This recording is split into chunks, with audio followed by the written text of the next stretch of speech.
Senador conectado agora. Elô, a gente já tem o senador, acho que a gente vai conseguir agora começar a nossa entrevista. Senador, agora o senhor está me ouvindo?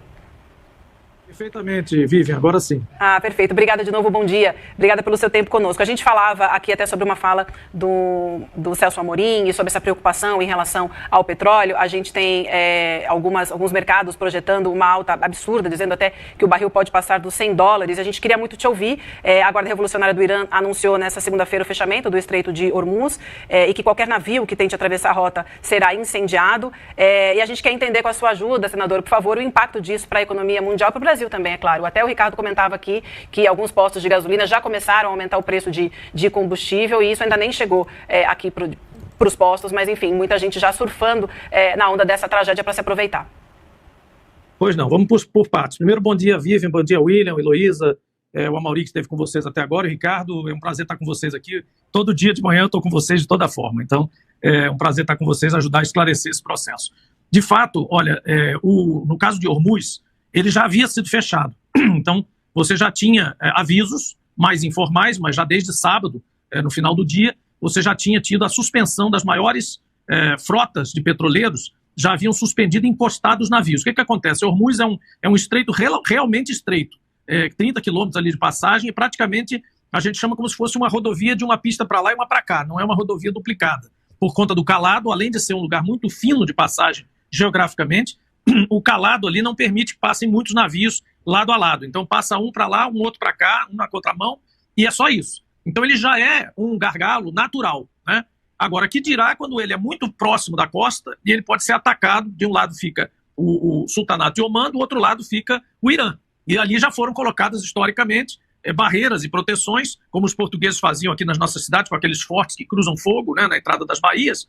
É a mesma coisa, é o mesmo princípio. Então se o navio passa, ele é atacado. Se eu quiser fechar o estreito, eu simplesmente ameaço que, olha, tá tudo apontado para os navios são naturalmente inflamáveis, principalmente os de gás natural, mas os de petróleo também, então ninguém quer passar. O que os navios fazem? Eles saem da rota, porque mesmo na rota eles têm perigo de ser atacados, a rota é conhecida, eles encostam, eles saem para um acostamento que não existe e sequer entram no estreito. Então para todo o comércio, todo o fluxo de petróleo ali, que é 20% do petróleo que circula no mundo. Parece que é pouco, mas não é não, porque alguns países dependem essencialmente do Estreito de Hormuz. Então, por exemplo, o Japão, pouca gente diz, mas ele depende primordialmente da energia advinda do GNL do Catar. O Catar alimenta a economia japonesa, mas assim, vitalmente. Se você deixa de suprir o Japão de GNL, e ele já está buscando outros suprimentos, que ontem a Qatar Energy também anunciou a parada de produção do gás natural do Catar, porque não tem onde estocar, os navios chegam e vão se carregando e vão embora, então não tem quantidade de tancagem para estocar o gás. Esse gás a ser estocado em forma líquida é muito caro, são 600 graus negativos para manter isso criogenizado e acomodado naquelas bolas brancas que a gente às vezes vê aí nos terminais, e os metaneiros. Então é um fluxo automático, chega o navio, vai embora, chega o tempo todo fazendo esse trem de navios. Então o GNL é altamente explosivo também, são os navios mais caros do mundo e são navios altamente complexos. Esses aí pararam logo de cara, na primeira ameaça, e os petroleiros também, pelas razões que eu disse. Então Hormuz é um gargalo que está bloqueado hoje, 20% do petróleo, e alguns países como Índia, China e Japão, Coreia, como eu disse aqui, dependem primordialmente de todo esse petróleo que vem do Golfo Arábico ou Golfo Pérsico, onde estão localizados os terminais da Arábia Saudita, a maior parte, todos do Kuwait, todos do Catar, todos do Bahrein e todos dos Emirados Árabes praticamente. Todos estão dentro do Golfo Pérsico. Então, por aí você já vê como é grave a situação. Muito bem. Ontem também nós tivemos ataques... Sim. Pois não. Não, então, exatamente partindo desse ponto que o senhor falou, da importância que tem o estreito, apesar da gente falar 20%, não parece tanto, é muita coisa, e vai influenciar o preço do petróleo no mundo inteiro, do gás natural. Ontem eu estava no telefone com um dos meus filhos que mora lá em Nova Jersey, parou no posto de gasolina, já estava mais cara a gasolina em relação ao dia anterior. Então, a gente vai ter um efeito na inflação, vai ter um efeito no preço do combustível na bomba. Agora, eu queria saber do senhor se é possível traçar algum cenário onde alguém sai ganhando e a maioria sai perdendo. Por exemplo, o Brasil tem a Petrobras, vai ganhar mais dinheiro com a venda de petróleo. A Rússia é produtora de gás e de petróleo, vai ganhar mais dinheiro, porque apesar das sanções, ela vende petróleo e gás através de terceiros e tal, ela continua vendendo. Esses países vão sair ganhando de alguma maneira, ou o impacto que isso vai ter sobre as suas economias, a economia do mundo inteiro, vai acabar com qualquer ganho? Como é que o senhor vê essa equação? Olha, quem mais sai ganhando é os Estados Unidos.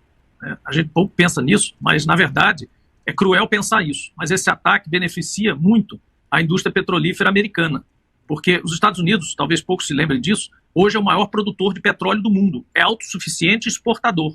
E, além disso, é o maior exportador de GNL, justamente esse gás natural liquefeito que eu mencionava, que o preço explodiu ainda muito mais do que o petróleo por conta do shutdown das instalações do Catar.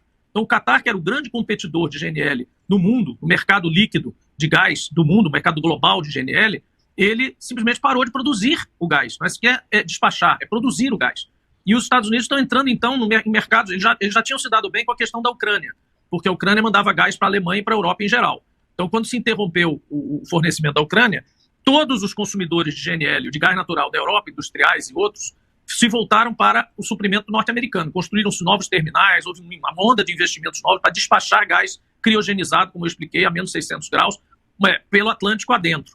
Agora, ele vai possivelmente entrar no suprimento do Japão e outros lugares que vão sentir a falta do gás do Catar. Então, só no gás natural liquefeito já se ganha muito. E o petróleo, lembre-se que quando eles entraram na Venezuela, um dos contra-efeitos foi justamente que o petróleo deu uma mansada ainda maior. Já estava num patamar mais ou menos ali baixo, e aí baixou ainda mais, porque eles, vai entrar um monte de petróleo novo aí da Venezuela, vão recuperar essa produção, que também é um mito, né? Porque você lembra que esse petróleo é um petróleo pesado, é um petróleo cujas reservas são muito contestadas do ponto de vista econômico, não físico, obviamente, mas econômico, é um petróleo muito pesado, difícil de produzir, mas houve, de qualquer forma, uma expectativa de baixa do preço de petróleo por conta da reentrada de um produtor que poderia sair ali de 1 milhão para 2 milhões, 3 milhões no médio prazo, 2 ou 3 anos.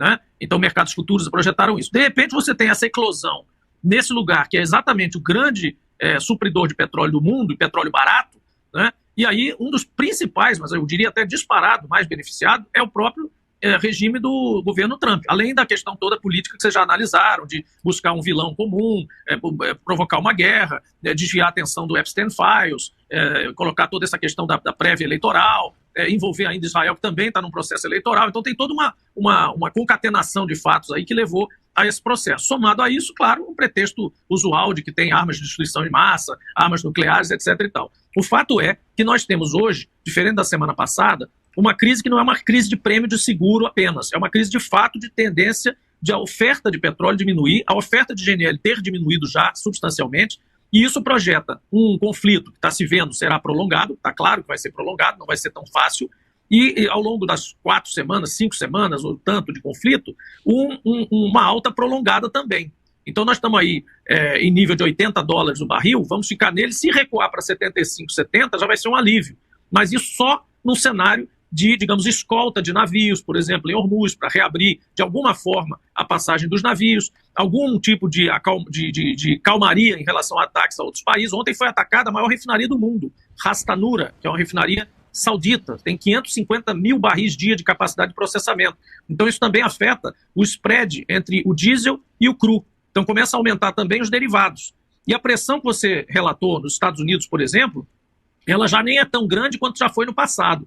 Veja que o americano, pelo fato de produzir petróleo e ter capacidade de refino bastante significativa, como nós no Brasil, nós aqui abrasileiramos o preço, quando estava na Petrobras. Lá eles americanizaram um pouco o preço. Em outros tempos, o efeito era muito rápido. Como eles já convivem bem com essa volatilidade, inclusive na bomba, continua acontecendo, mas ela hoje é muito mais demorada do que foi antes, porque eles também se defenderam, fizeram exatamente o que nós fizemos, só que aqui se preconizava usar paridade de importação, e lá já estão se afastando disso também. Então nós tivemos acertos na nossa política que o presidente Lula colocou no programa de governo e acabou implementando lá na Petrobras, de aproveitar o fato de sermos um grande produtor de petróleo, autossuficiente, inclusive, em petróleo, e produzir 80% pelo menos das necessidades de diesel, que é o principal combustível da nossa economia, para brasileirar os preços, sim. Então nós conseguimos aguentar aí certamente 3 a 4 semanas de guerra com alta, sem sucumbir à pressão, inclusive dos próprios acionistas, uma vez que, por outro lado, você vai ganhar, como você mencionou,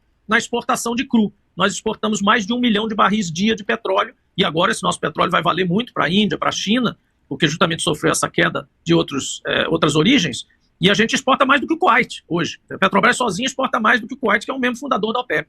Então, uma coisa compensa a outra, e essa é justamente a beleza de se ter uma estatal estrategicamente posicionada, com o controle do governo, soberanamente, servindo o país.